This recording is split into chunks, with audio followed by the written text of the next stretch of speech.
At the professional level of League of Legends, there are 4 major regions: Korea, China, Europe, and North America. Twice a year, these major regions, as well as a multitude of other minor regions, send their strongest regional teams to compete at an international event.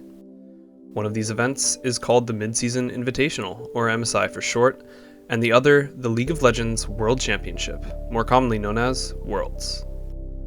Major regions have historically performed better than minor regions at said events, as they have higher budgets and a generally higher interest in their regions for the game, meaning more people play the game, resulting in more talent. But despite the skill differential or gap between the major and minor regions, there is an even larger and more notable gap between the 4 major regions that stand on top.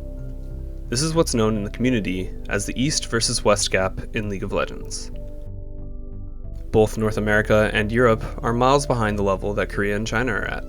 But why is it so widely accepted that China and Korea are substantially better at League of Legends than their fellow major region counterparts in North America and Europe? To put it simply, the Eastern regions have performed substantially better than Western regions on the international stage for nearly a decade at this point.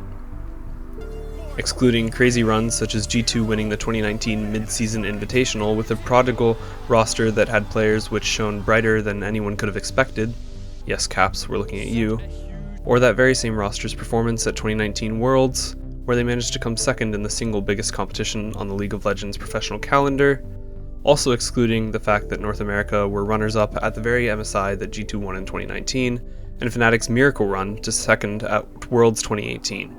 China and Korea have developed and maintained a strong grasp on their position as the undisputed strongest regions in the world. This position was first reached by Korea in 2012 when they nearly won Season 2's Worlds, as Azubu Frost, the Korean representative, was narrowly beaten out by Type A Assassins. But that would be the last time that a non-Chinese or Korean team would win a Worlds for a decade. To this day, in fact. Korea went on to win 5 consecutive World Championships as a region, only halting when China finally rose up to the challenge and Invictus Gaming won Worlds 2018. Since then, and at intermittent mid-season invitationals, the less significant of the 2 annual international tournaments, China have earned themselves a spot right beside Korea as one of the 2 dominant major regions and regular title contenders. The long run of consistent international success for the East has not been indefinite, however, as the aforementioned peak form G2 ended a streak of 10 straight international titles for the major Eastern regions back in 2019 when they won MSI. But the hope and the hype for the West was short-lived, as that same G2 roster would take them to second place at Worlds in 2019, then slowly further down the placement ladder as time progressed.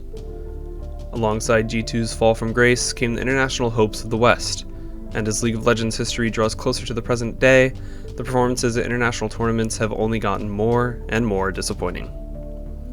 In 2021, the highest placing Western team at MSI was Mad Lions in 3rd place, and at Worlds 2021, it got even worse, with the highest placing Western team, Mad Lions again, coming 7th. All 6 of the spots above them occupied by the 1st, 2nd, and 3rd seeds from both China and Korea respectively. If that doesn't paint a picture of their dominance, the next international tournament, MSI 2022, a tournament with only 1 representative from each region, saw the Chinese and Korean representatives swiftly to 1st and 2nd place.